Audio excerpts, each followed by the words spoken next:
This is Matthew Kratter's Bitcoin University. Today I want to talk about a Daft Muppet who's been bashing Bitcoin, and this video was suggested to me by UK Crypto, who alerted me to this video. This is from Richard J. Murphy's channel on YouTube, and the video is called "People Are Claiming Bitcoin is the New Gold. Run-on sentence.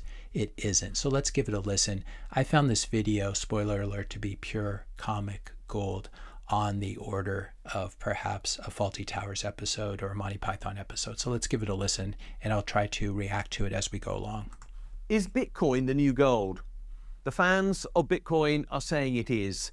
They are saying the moment for cryptocurrencies has arrived. So we're not off to a good start here. He's already conflating Bitcoin with other cryptocurrencies. Bitcoin is a highly decentralized protocol. It's a digital commodity, whereas most other cryptocurrencies are essentially securities issued by foundations or corporations, complete with a lot of smoke and mirrors, so you don't think that they have a central issuer who controls the protocol. So already he's betraying his lack of understanding of the space, but let's keep listening. And of course, they associate that with the elevation of Donald Trump to the post of US president for the second time. Again, a very rare specimen here, a university professor who doesn't like Donald Trump. I've never seen that before, but let's continue. Are they right? I hope not. Why? Because gold was disastrous for the world economy. Remember that once upon a time, and I use the term appropriately because this is almost like a fairy tale, once upon a time, the value of the world's currency was supposedly fixed to the value of gold, and Well, this isn't quite true, because once upon a time, gold was money. You didn't have these IOUs floating around that were backed by gold or silver. You actually had gold and silver coins or chunks of gold that were the actual money, but he's sort of skipping a step here. You could supposedly swap your pound note, your dollar bill, or whatever else it might have been for gold in a fixed exchange rate. Well, that is actually what happened. You could exchange your gold IOUs for gold, not just supposedly, though it did reach the point where it broke. And for example, Nixon had to close the gold window and end the convertibility of fiat, of US dollars into gold, thus ushering in the fiat era. But let's continue.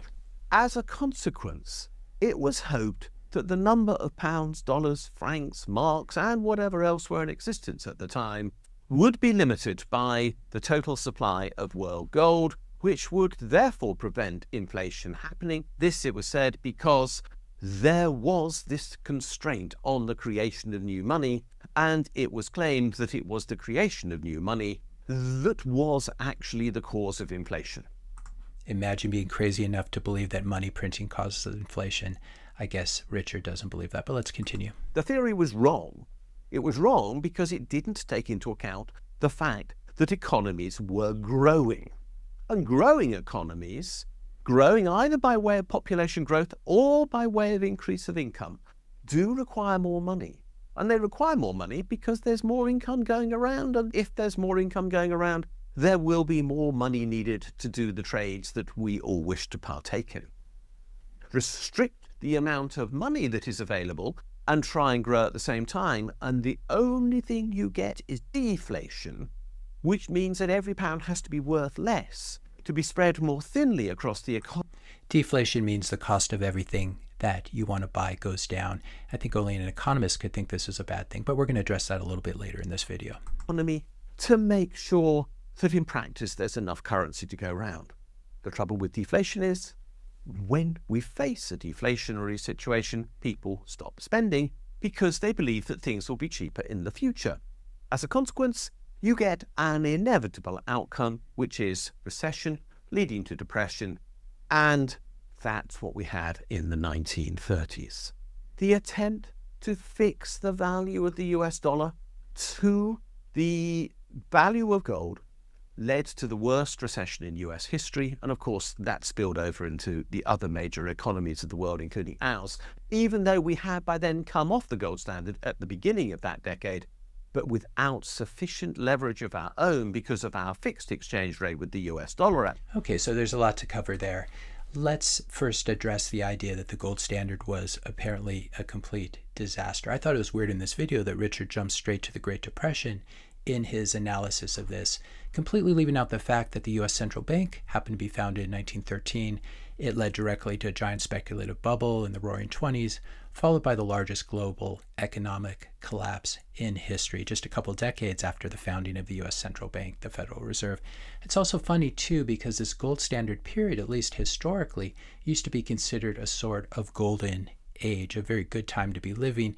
It was later renamed by socialists to the Gilded Age in their history book Propaganda, but this was the age of the golden age, the gold standard, the second industrial revolution, a time of rapid industrialization marked by significant technological advancements like the telephone, electricity, airplanes, just everything we have in the modern world that we value. So Richard states in this video that growing economies require more money, and this is one problem with being on the gold standard. This is nonsense. Growing economies do not require more money. That's really just Keynesian nonsense. The entire field of Keynesian economics, you have to understand, you have to have this context. It's an economic theory designed and promulgated expressly to justify big government and lots of government spending.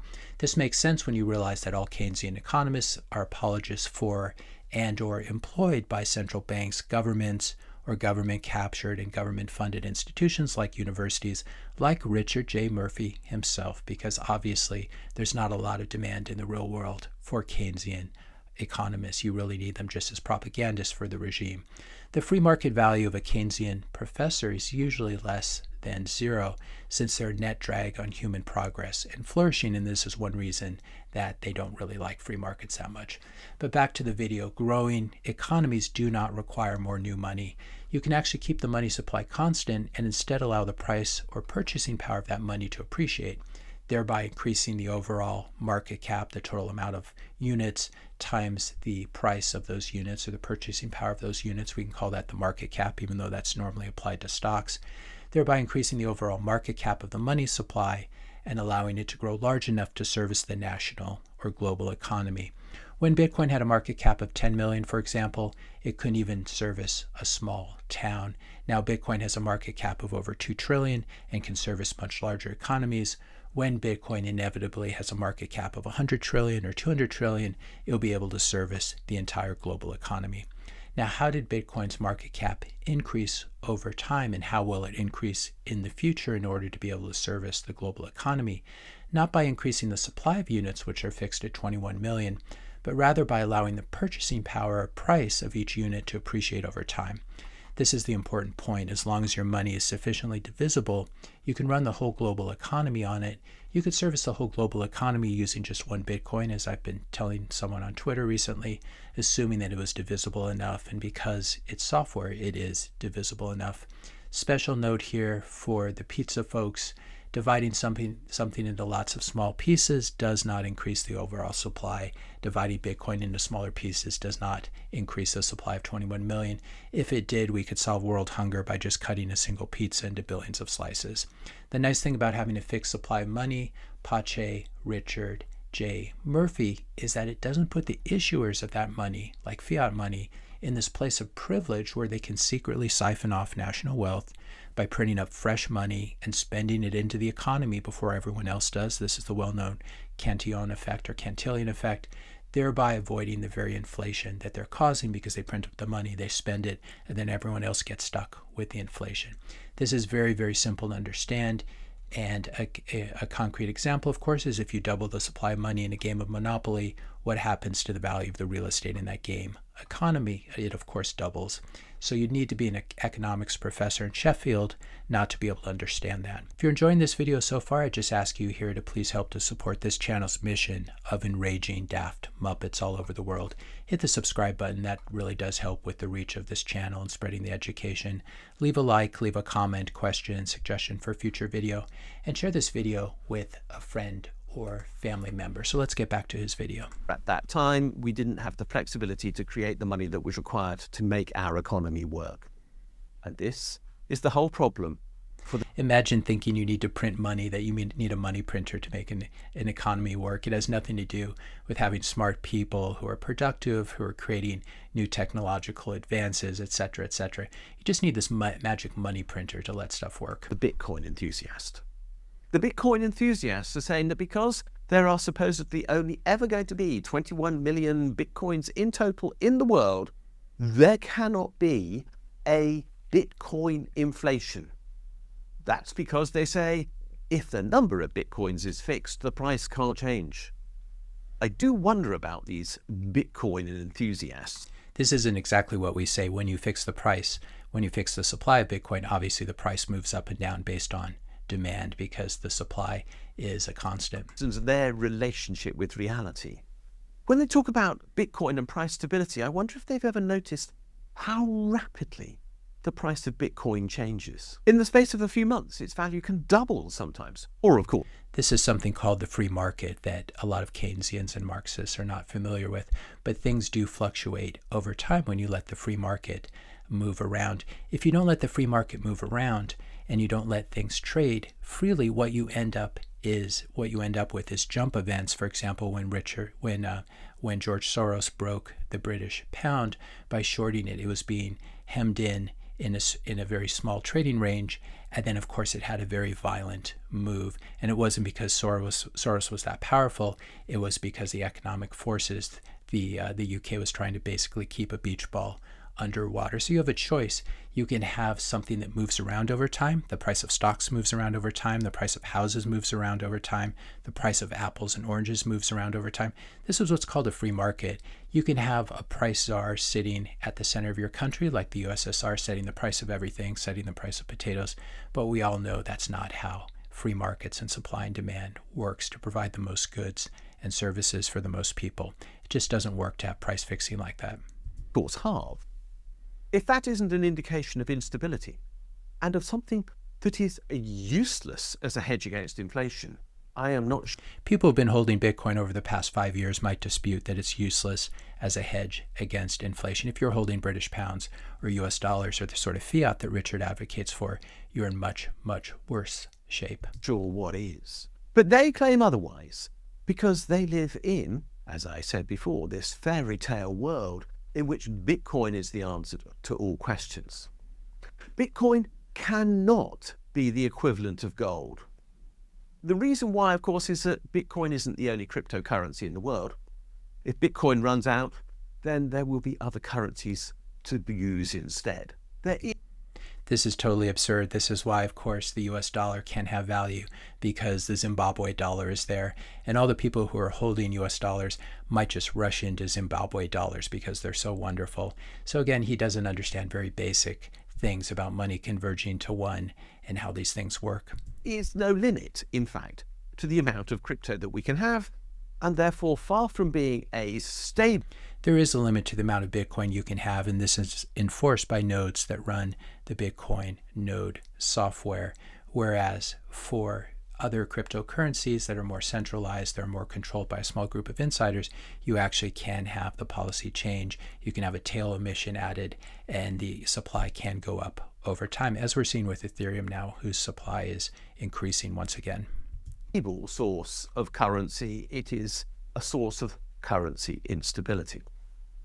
It's even worse than that, though. It's always funny, too, when a UK professor talks about currency instability, given the price history of the British pound. Because at least gold had some uses beyond being the backup to currency.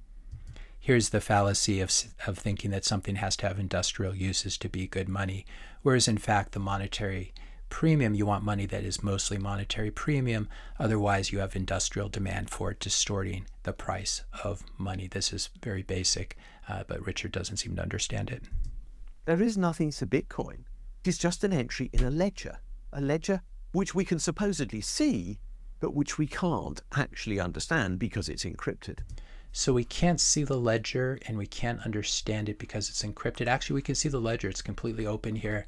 Anyone can view this, and they can view all the transactions and all the price history going back to 2009. This is all very transparent and open and visible, unlike what goes on inside of central banks and banks. So I think he's confusing the signature algorithm and private keys, private public key cryptography with Bitcoin. But again, this is a guy who doesn't understand anything about Bitcoin, and he's making a video about it without even understanding how it works. It is literally meaningless, worthless, empty. Bitcoin is meaningless, worthless, and empty, which is why its current market cap is almost $2 trillion. This is very strange to say something's worthless when the market is valuing it at $2 trillion. And if it's so worthless, I would ask Richard J. Murphy if he wouldn't mind getting a Bitcoin and sending it to me. And that shouldn't cost him anything because Bitcoin is worthless. Hollow. You keep finding the words, they all apply. Bitcoin is a myth. Bitcoin is a myth. It seems to be a digital asset, a digital commodity that trades globally. It seems to actually exist, and people buy things with it, and people earn in Bitcoin, etc. So it doesn't seem like a myth to me. It seems to have a certain reality, in the same way that this YouTube video, it's not concrete, it's not tangible, it's zeros and ones, and yet it's not a myth. YouTube does exist. Digital assets do exist in the 21st century, even in the UK. It doesn't exist. It is just, apparently, the answer to an arithmetic algorithm solved by a supercomputer. I guess he's alluding here to Bitcoin mining. He doesn't even understand how ASICs work, etc. ASICs are not supercomputers. But this is a guy who hasn't bothered to read the Bitcoin white paper. And I'm frankly embarrassed for him at this point that he's putting up a video like this. But this is why this video is comic gold. And there's just so much we can cover in it. But it isn't actually creating value, and nor does it impart. Well, it's creating $2 trillion worth of value. That's what the market is pricing it at. But Richard J. Murphy of Sheffield knows better. Value. And if you want to understand that it has no value, just put it in relation to the real world where it can't be used. You can buy lots of things using Bitcoin. And if it has no value, I would encourage Richard to try to acquire some Bitcoin without exchanging anything for it. He's going to have a very difficult time having someone give him a $100,000 asset for nothing. As a currency, because almost nobody really accepts it as a means of payment. Lots of people actually accept Bitcoin as a means of payment all over the world. I'll put a link in the description notes to BTC Map. You can also go to El Salvador. You can go to Bitcoin Beach. You can go to Bitcoin Jungle. You can go to Bitcoin Island. You can go all over the world. And this is also a little bit like saying not everyone uses the internet. Well, this is what happens with technological developments.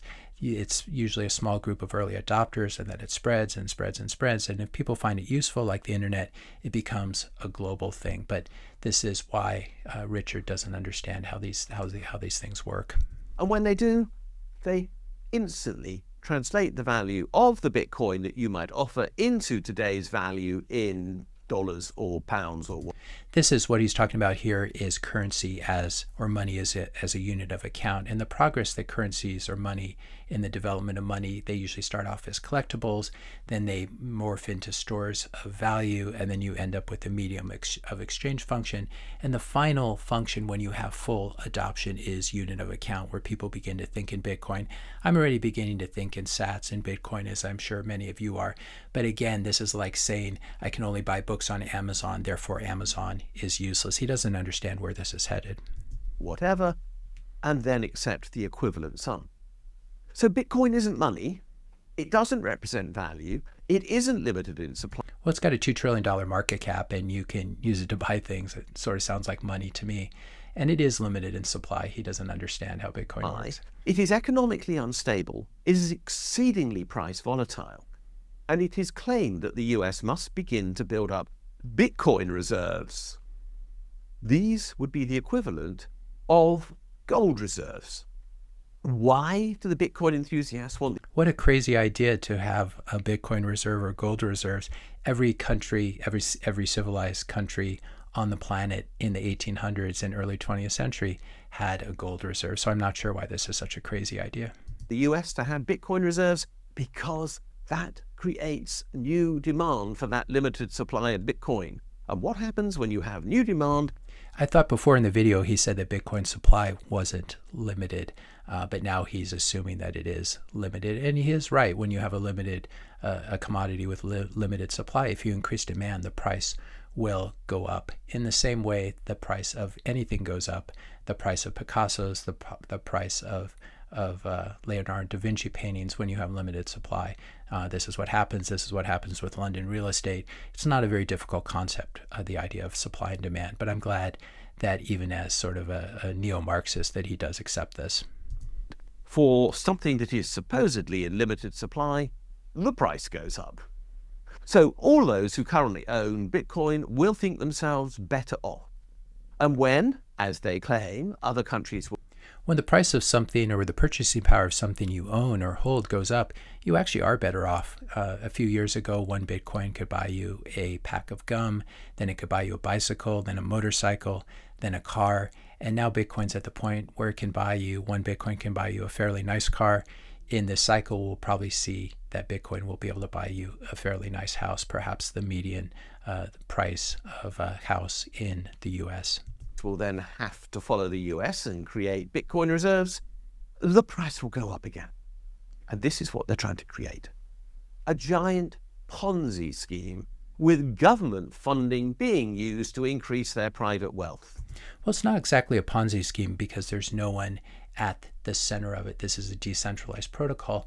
But I can tell Richard that something that I do know is a Ponzi scheme. It's called the British government and its debt. The British government pays off its old debt by refinancing it or taking out new debt to pay back the old debt.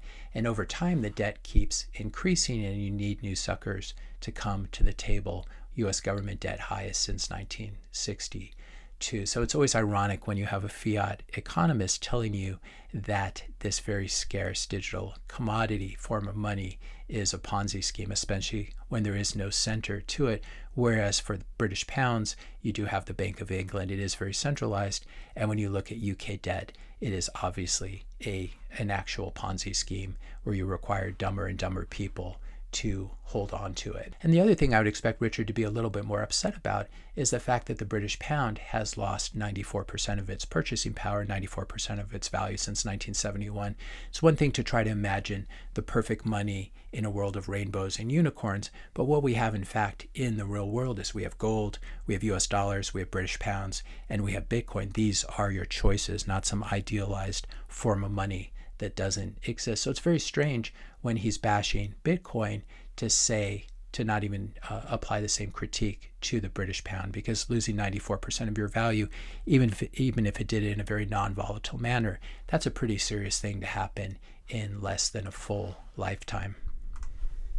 I've seen dangerous ideas in economics in my time.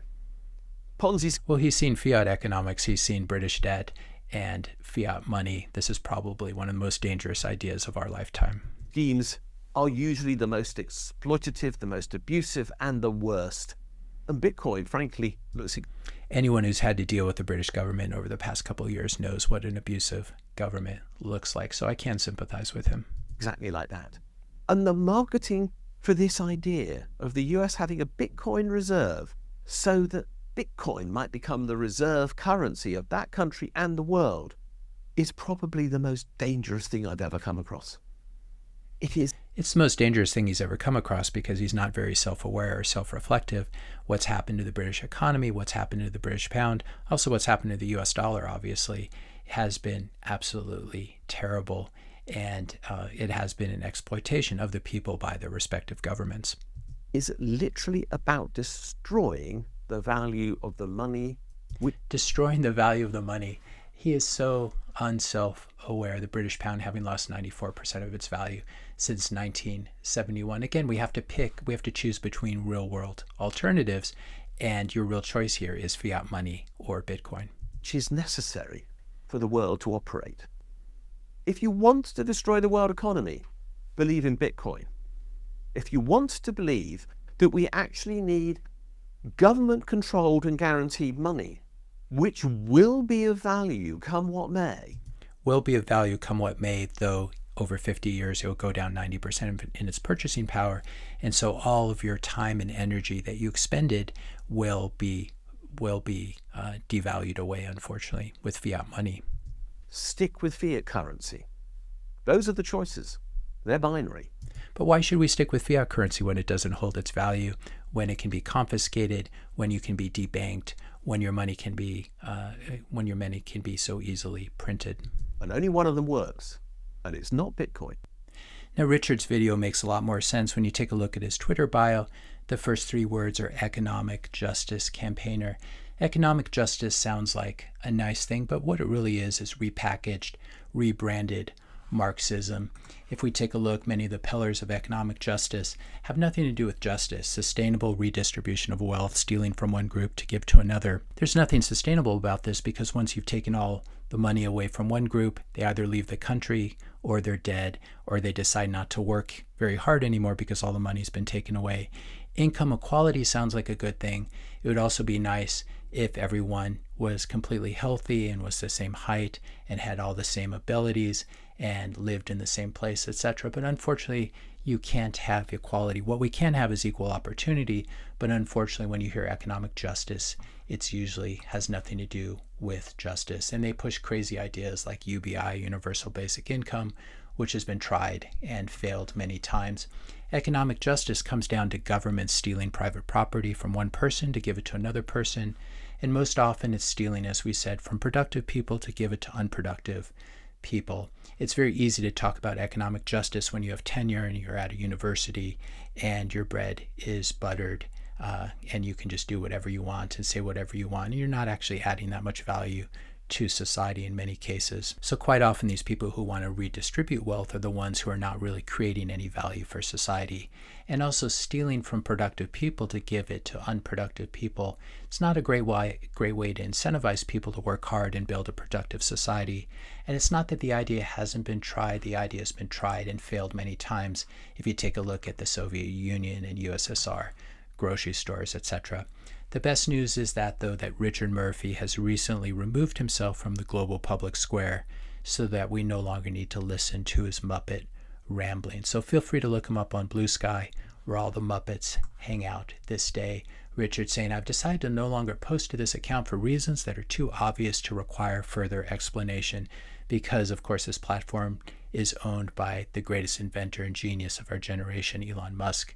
You will find me from now on Blue Sky, where I also use the name Richard J. Murphy. So long and farewell.